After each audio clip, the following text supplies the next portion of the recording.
Welcome to the Dexter Avenue King Memorial Baptist Church, a national historic landmark and an internationally known symbol of the struggle for equal rights for all people.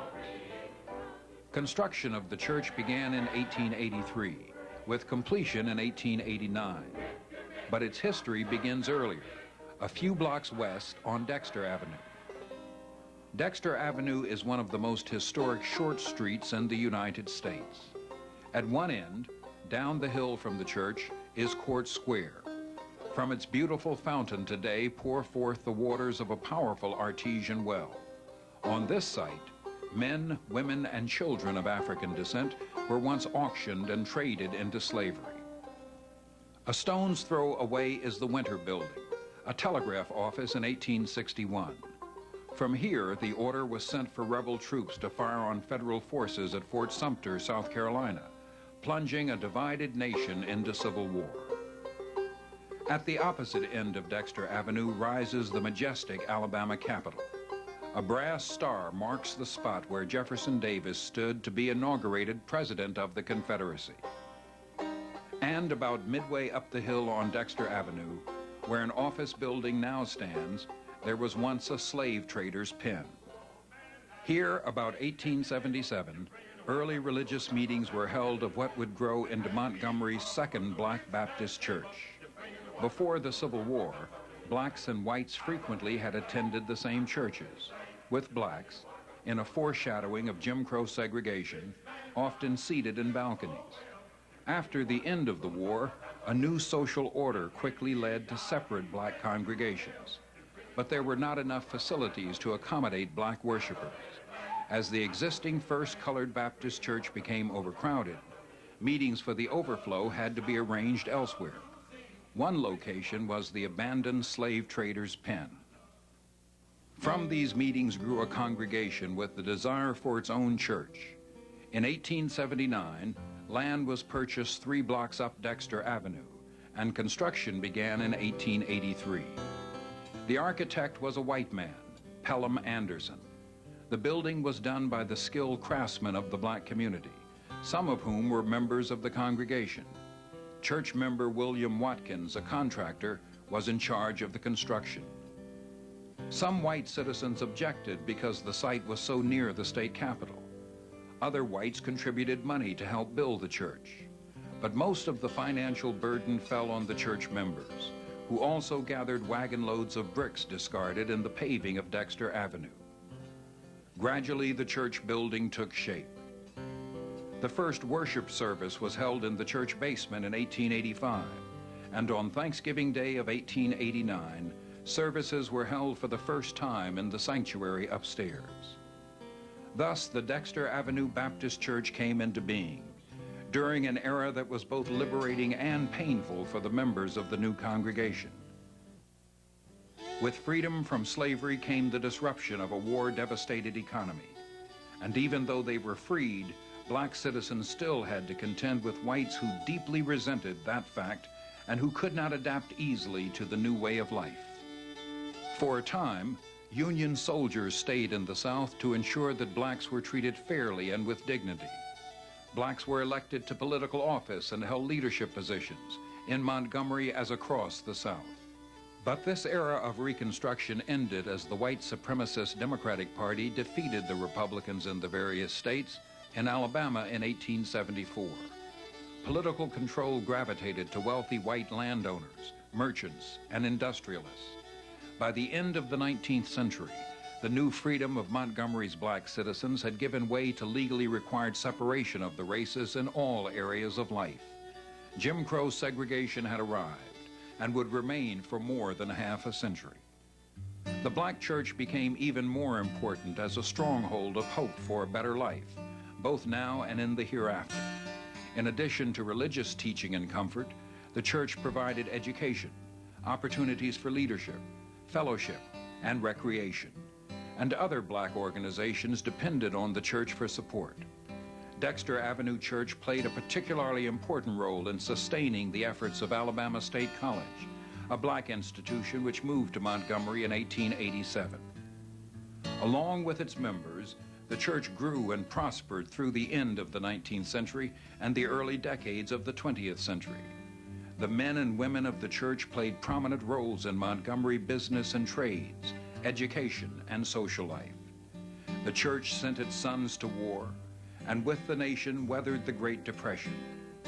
Through the decades, children were born, baptized, nurtured, sent away to college. Marriages were celebrated, anniversaries observed, funerals conducted. Deacons were ordained, choirs organized, church windows and a library were dedicated, and a succession of pastors filled the Dexter pulpit, including one of the most remarkable, the Reverend Vernon Johns, pastor from 1948 to 1952. Johns led Dexter during a crucial period of transition. In the 1940s and 50s, black citizens began an expanded push against segregation. After World War II, black veterans added their voices to the call for equal treatment. The Alabama Conference of NAACP branches was founded at Dexter Church at a meeting here in April 1945. Nationally, prompted by legal action from organizations like the NAACP, the courts began to strike down all white political primaries, segregated seating in some forms of public transportation, and other injustices. In 1954, the Supreme Court's famous Brown decision outlawed segregated education. In Montgomery during these years, a key leader of the NAACP was E.D. Nixon. Other leaders included English professor Joanne Robinson and political scientist James Pierce at Alabama State University. Rufus Lewis, formerly Alabama State's football coach and a leader among black veterans, encouraged voter registration. These and others, including many members of Dexter Avenue Baptist Church, were soon to help give birth to a new drive for civil rights that would change America. In 1954, the church was without a pastor. Through business connections, Deacon R.D. Nesbitt Sr., chairman of the search committee, heard about a young Atlanta seminarian who was looking for a congregation. Nesbitt visited the young man at his parents' home and, favorably impressed, invited him to Dexter to preach a guest sermon.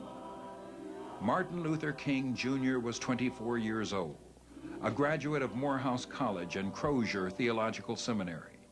He had completed the coursework for his doctorate at Boston University and wanted a church where he could be a part of the community and finish writing his dissertation. Although a very young man, King had preached often in his father's church in Atlanta. King Sr. was the well-known and influential minister of Ebenezer Baptist Church. Young Martin King had been a good student and a leader among his classmates. In Boston, he had courted and later married Coretta Scott, a talented young woman from Marion, Alabama. Martin and Coretta King accepted the call to the Dexter pulpit and in September 1954 moved to the church parsonage on Jackson Street. 2 of their children were born while the family lived in this house. In 1955, Montgomery was home to 75,000 whites and 45,000 blacks. It had 2 Air Force bases, 3 public high schools, 2 of them for blacks, a white college and a black college. Segregation was the way of life, though blatant racial strife was uncommon. In the early 1950s, there were signals of racial progress. Increased black voter registration helped elect a sympathetic member to the Montgomery City Commission. The city got its first black police officers. E.D. Nixon ran for public office, and though he lost, his effort was encouraging. However, one irritant of daily life was the segregated bus system. Whites in the front, blacks in the rear.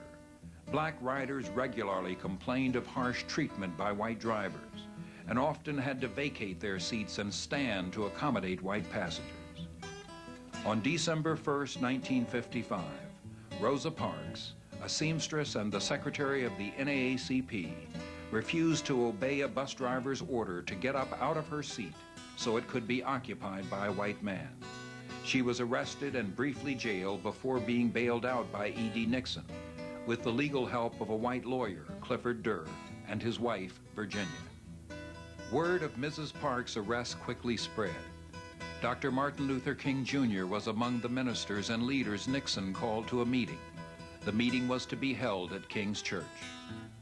Meanwhile, the Women's Political Council, headed by Joanne Robinson, prepared and circulated thousands of leaflets calling for a boycott of the segregated buses. That evening, in the basement of the Dexter Avenue Baptist Church, the leaders endorsed the call for a one-day bus boycott protest. The boycott was scheduled for December 5th, the day Mrs. Parks was to be tried. A mass meeting of the black community was to be held that night. The boycott was a complete success. Black leaders meeting that afternoon decided to create a permanent organization to continue the boycott while they attempted to negotiate with the city and the bus company.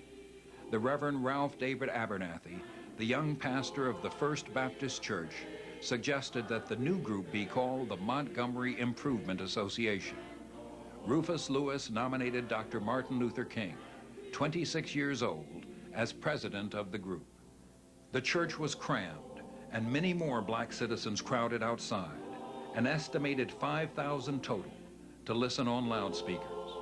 They shouted approval of the recommendation to continue the boycott until the seating arrangements were changed.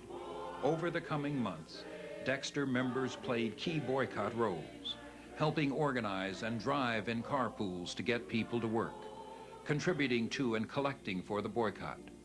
Others helped simply by walking rather than riding the buses. The boycott's effectiveness continued, bringing increased attention to King and danger. Church members served as bodyguards for King and as protectors and helpers for his family. On January 30th, 1956, while Coretta, her new baby, and Dexter church member Mrs. Roscoe Williams were at the parsonage, a powerful dynamite bomb exploded on the front porch. Luckily, they were not hurt, but an angry crowd quickly gathered. Arriving hastily from a mass meeting, Dr. King appealed for calm and nonviolence. In response to this crime, the Montgomery Improvement Association Executive Board voted to have its attorney, Fred Gray, file a federal lawsuit against the bus segregation law. Less than a month after the filing, Dr. King and 88 other blacks, including 24 ministers, were indicted for conspiring to boycott a lawful business. These arrests only brought more national attention to the Montgomery bus boycott and to Martin Luther King Jr. The federal courts ruled in favor of the lawsuit filed by the Montgomery Improvement Association, and on December 21st, 1956, 381 days after the Montgomery bus boycott started, segregated seating on city buses ended. At a mass meeting, Dr. King proposed and black citizens of Montgomery voted by acclamation to end the boycott that is recognized as the beginnings of the modern-day civil rights movement. Dr. King's involvement in the bus boycott had pushed him into national prominence. He resigned as pastor of Dexter in January 1960 and moved on to national civil rights leadership. He emphasized passive resistance and a nonviolent approach to social problems. His role as leader of the nationwide movement brought him back to Montgomery on occasions such as the Freedom Rider riots in 1961 and the Selma to Montgomery March in 1965. On that occasion, Dr. King and thousands of followers from around the nation marched up Dexter Avenue, past this church, where the original bus boycott meetings had been held, and one block farther to the steps of the Capitol. There, King and others called for an end to practices which denied black citizens equal and fair access to the vote. Soon afterwards, the Voting Rights Act was passed. They told us we wouldn't get here. There were those who said that we would get here only over their dead bodies. Well, talk. But all the world today knows that we are here and we are standing before the forces of power in the state of Alabama saying we ain't gonna let nobody turn us around. Dr. Martin Luther King Jr., Dexter Avenue's most famous minister, continued to lead movements for justice and equality around the nation until he was assassinated in Memphis, Tennessee on April 4th, 1968. He was an effective preacher of the gospel and pastor, an advocate of peace, a communicator with presidents, kings and queens, a revolutionary world figure, and a loving husband and father. He was awarded the Nobel Peace Prize, the President's Medal of Freedom, and numerous honorary degrees. In addition, a national federal holiday is observed in his honor, and countless streets, highways, and public buildings bear his name. Here, in the church where he thought, wrote, and preached, his presence is still strongly felt. In recognition of his role, the church was renamed in 1978 in his honor as the Dexter Avenue King Memorial Baptist Church. His widow, Coretta Scott King, was the featured speaker for the occasion. The movement that exploded into life with Dr. King and the Dexter Avenue Baptist Church changed Montgomery, changed Alabama, changed the nation, and changed the world. To commemorate that movement, Montgomery artist John W. Fagan painted a mural in the church basement which depicts major events in Dr. King's life and some of the people involved in the civil rights struggle.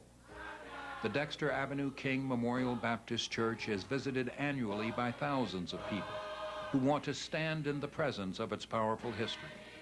This church is a living institution, continuing to engage in the Lord's work in a variety of ways, including regularly scheduled worship service which is open to the public. The church welcomes you and wishes God's blessing on you and yours.